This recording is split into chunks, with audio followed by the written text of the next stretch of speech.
Hello बच्चों, welcome to MS coaching centre. आज आप लोग को जो क्लास है स्टार्ट करने वाले हैं भारतीय संविधान के बारे में। किसके बारे में? भारतीय संविधान के बारे में। आपको हम बताए थे कि भारतीय संविधान में किस प्रकार से आपका अनुच्छेद दिया गया है, अध्याय दिया गया है और परिसंघ, यूनियन, जितनी भी सारी चीजें आज बहुत ही आसान सी भाषा में सबको समझाएंगे। ठीक है, तो आप लोग लास्ट तक बने रहिएगा। ठीक है, चलिए हम लोग स्टार्ट करते हैं। अगर स्टार्ट करने से पहले आप नए जुड़े हैं तो चैनल को सब्सक्राइब कीजिएगा और बने रहिए एमएस कोचिंग सेंटर के साथ। देखिएगा, पहला आपको कहता है कि भारतीय संविधान। संविधान के मतलब क्या होता है? संविधान का मतलब होता है कि जिस किताब से हमारा देश चलता है उसे हम क्या कहते हैं? संविधान कहते हैं। यानी जिससे देश या राज्य चलता है उसे हम क्या कहते हैं? संविधान। तो यहां देखिएगा बाबू, आपको बताया गया कि देश और राज्य को चलाने के लिए जिस किताब का उपयोग किया जाता है उसे क्या कहा जाता है? संविधान कहा जाता है। क्या कहा जाता है? संविधान। अब देखिएगा, संविधान में, इस संविधान में कितने अध्याय होते हैं? तो 22 अध्याय होता है। कितने अध्याय? आपसे पूछे कि हमारे संविधान में कितने अध्याय है? हमारे संविधान में कुल मिलाकर 22 अध्याय है। कितने अध्याय है? इस लेसन या फिर इस अध्याय को हम लोग क्या कहते हैं? भाग कहते हैं। आपसे पूछे कि बताइए, हम लोग जो अध्याय पढ़ते हैं इसका टोटल कितने अध्याय है? तो 22 अध्याय है। कितने अध्याय है? इस 22 अध्याय को हम लोग क्या पढ़ते हैं? तो भाग कहते हैं। क्या कहते हैं? भाग कहते हैं। ठीक, इसमें कुछ टॉपिक्स है जिसे क्या कहा जाता है? अनुच्छेद कहा जाता है। क्या कहा जाता है? अनुच्छेद कहा जाता है। अब एक ध्यान दीजिएगा, इसकी संख्या कितनी है? 395। अब आपसे पूछे कि बताइए भारतीय संविधान में कितने अध्याय है? तो भारतीय संविधान में 22 अध्याय है। अनुच्छेद कितना है? तो 395। अनुच्छेद पूछे तो 395 और अध्याय पूछे तो 22। अब 22 अध्याय को ही क्या कहा जाता है? तो भाग कहा जाता है। क्या कहा जाता है? 22 अध्याय को भाग कहा जाता है। आपका अनुच्छेदों की संख्या कितना है? 395। कितना है? अब यहां देखिएगा, भाग 1 में, अब देखिए टोटल भाग कितना होता है? 22। अब भाग 1 में स्टार्ट कर रहे हैं बच्चों। ठीक है, ध्यान दीजिएगा। भाग 1 में है आपका संघ और राज्य। क्या है? भाग 1 में आपका क्या आता है? संघ और राज्य। क्या आता है? संघ और राज्य जो है आपका भाग 1 में आता है। जैसे आपको बताया कुल अध्याय कितने होते हैं? तो 22 अध्याय को क्या कहा जाता है? तो भाग। तो हम लोग शुरू से जब चल रहे हैं तो इसमें देखेंगे कि भाग कितने, टोटल 22 भाग तक जाएंगे। तो पहला भाग हम लोग शुरुआत कर रहे हैं। ठीक है, ध्यान दीजिएगा। भाग प्रथम है आपका संघ और राज्य। संघ और राज्य जिसे हम लोग क्या कहते हैं? Union and it's the territory. Union and it's the territory. ठीक है, इसे हिंदी में क्या कहते हैं? संघ और राज्य क्षेत्र। अब आते हैं पहला अनुच्छेद 1 में। किसमें आते हैं बाबू? अभी हम आपको बताए थे कि अनुच्छेद की संख्या कितनी होती है? 395। कितना होता है? अध्याय कितने होते हैं? तो 22। ठीक है, अब आते हैं अनुच्छेद प्रथम। देखिएगा, अनुच्छेद प्रथम में आपका क्या है? भारत राज्यों का संघ है। किसका संघ है? भारत राज्यों का संघ। तो यहां ध्यान देंगे बच्चों, राज्यों का संघ मतलब क्या होता है? यूनियन। क्या होता है? यूनियन। अब इस यूनियन में देखिए आपको क्या बताया गया, अर्थात इसके राज्य कभी भी टूटकर अलग नहीं हो सकता है। अब देखिए, संघ 2 तरह का होता है। एक होता है फेडरेशन और एक होता है यूनियन। क्या होता है? फेडरेशन मींस होता है संघ और यूनियन मींस क्या होता है? संघ। लेकिन फेडरेशन में जो है, उस फेडरेशन में यह शक्ति दी गई कि छोटे छोटे राज्य मिलकर क्या कहता है? उसको देश को शक्ति दिया। लेकिन इसमें राज्य क्या होता है? अलग अलग हो सकता है। लेकिन हमारा जो संविधान है, हम लोग किसमें है? यूनियन में है। किसमें है? यूनियन, यानी कि संघ में आते हैं। और ये संघ का जो होता है, इसमें कभी भी आपका राज्य अलग नहीं होगा। ठीक है, आपसे यहां से पूछा जा सकता है कि बताइए भारतीय राज्य किसमें आते हैं? तो भारतीय राज्य जो है संघ में आता है। किसमें आता है? यूनियन में आते हैं। और इसके राज्य कभी भी अलग नहीं हो सकते। लेकिन हाँ, फेडरेशन में अलग जरूर हो सकता है। फेडरेशन में आपका राज्य जो है अलग अलग हो सकता है, लेकिन यूनियन में नहीं हो सकता। ठीक है, अब यहां ध्यान देंगे अनुच्छेद 1 में। तो अनुच्छेद 1 में हमको क्या बताया गया? भारत राज्यों का संघ है। अनुच्छेद 1 में आपसे पूछे कि बताइए भारतीय अनुच्छेद के 1 में किसके बारे में बताया गया? तो भारत राज्यों का संघ है। किसका है? भारत राज्यों का संघ। ये आपका किसमें बताया गया? अनुच्छेद 1 में। किसमें बताया गया? अनुच्छेद 1 में बताया गया कि भारत क्या है? राज्यों का संघ है, अर्थात इसके राज्य कभी भी टूटकर अलग नहीं हो सकते। कोई दिक्कत? चलिए आगे आते हैं बच्चों, ध्यान दीजिएगा। अब उसके बाद आते हैं दूसरा कन्फेडरल। क्या आते हैं? कन्फेडरल। कन्फेडरल को हिंदी में कहते हैं परिसंघ। क्या आते हैं? परिसंघ। पहला तो था आपका यूनियन, अब दूसरा में आ गया परिसंघ। अब परिसंघ में जानेंगे कि परिसंघ उसे कहते हैं जिसमें छोटे छोटे राज्य आपस में जुड़कर, जिसमें छोटा छोटा राज्य आपस में, जैसे देखिए एग्जांपल आपको हम समझाते हैं, ध्यान दीजिए। मान लिया जाए ये क्या है? देश है जिसमें ये छोटा छोटा छोटा छोटा क्या है, ये छोटा छोटा राज्य है, क्या है, ये छोटा छोटा राज्य, ये सारी शक्तियां, ये सारी शक्तियां जो है बाबू किसको दिया, एक देश, देश बनाने के लिए सारी शक्तियां दे दिया, ठीक है। लेकिन इसमें अगर पूछे तो यूनियन, यूनियन में होता है क्या है कि जो राज्य है ये कभी अलग नहीं होगा, लेकिन फेडरेशन में हो जाता है, किसमें हो जाता है, ध्यान दीजिएगा, आपका फेडरेशन में हो जाएगा, उसके बाद आपका कन्फेडरल में भी हो जाएगा, ठीक है। फेडरल में भी आपका अलग अलग होता है। तो देखिए दो गो जो है आप याद रखिएगा, फेडरेशन और कन्फेडरल में राज्य क्या होते हैं, अलग अलग होते हैं, जबकि यूनियन में राज्य अलग होने का अधिकार नहीं है, ठीक है।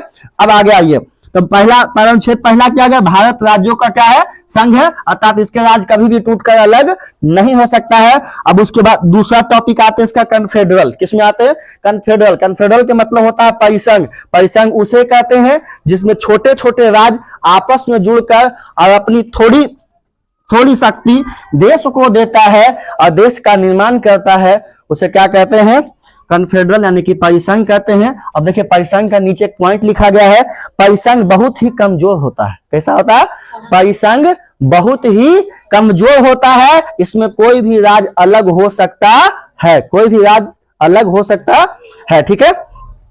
अब इसके बाद हम लोग चलेंगे फेडरेशन में, किसमें चलेंगे, हो गया, चलिए देखिएगा, अब आपको हम परिसंघ तक बता चुके थे। अब देखिए इसके बाद आते हैं हम लोग फेडरेशन में, किसमें आते हैं, फेडरेशन। फेडरेशन को हिंदी में क्या कहते हैं, संघ कहते हैं, ठीक। अब संघ में देखेंगे ध्यान बाबू, इसमें राज्य, इसमें क्या होता है, राज्य मिलकर, उसमें राज्य के शक्ति देता है, इसमें क्या करता है, राज्य मिलकर एक देश का क्या करता है, निर्माण करता है। सभी राज्य मिलकर, जैसे कि मान लिया जाए ये छोटा छोटा आपका राज्य मिलकर, ये सब मिलकर क्या करता है, एक देश का क्या करता है, निर्माण करता है। तो देखिए फेडरेशन में होता है संघ, इसमें राज्य जो है मिलकर क्या करता है, एक देश का निर्माण करते हैं और हर राज्य कुछ शक्तियां, यानी कहने का मतलब इसमें जो होता है सभी राज्य मिलकर एक बहुत बड़ा देश का क्या करता है, निर्माण करता है। इसमें हर एक राज्य अपनी थोड़ी थोड़ी शक्तियां, कुछ कुछ शक्तियां किसको देता है, देश को देता है, और कहता है लीजिए आप इसका क्या कीजिए, उपयोग कीजिए। तो देखिए ध्यान दीजिए, कहता है निर्माण करता है, हर राज्य कुछ शक्तियां देश को दे देते हैं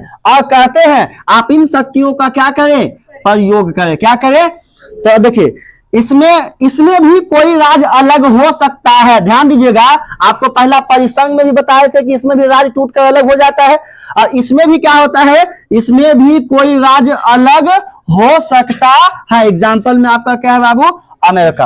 अमेरिका क्या है, तो फेडरेशन देश है, कौन सा, संघ वाला है, लेकिन अमेरिका में भी ऐसा है कि राज्य टूटकर अलग हो सकता है, ठीक है। अब आपको फेडरेशन भी समझ में आ गया।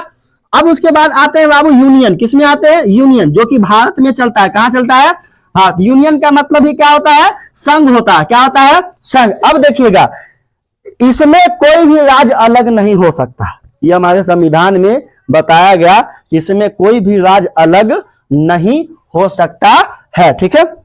एग्जाम्पल में देखिए क्या है, इंडिया। अब आइए प्रथम आपका जो अनुच्छेद था, अनुच्छेद प्रथम में आपको तीन चीज बताया गया, परिसंघ, फेडरेशन संघ, यूनियन संघ, ठीक है। इसमें आपका अनुच्छेद प्रथम में, भाग प्रथम में आपको बताया गया कि भारत में अनुच्छेदों की संख्या 395 होती है।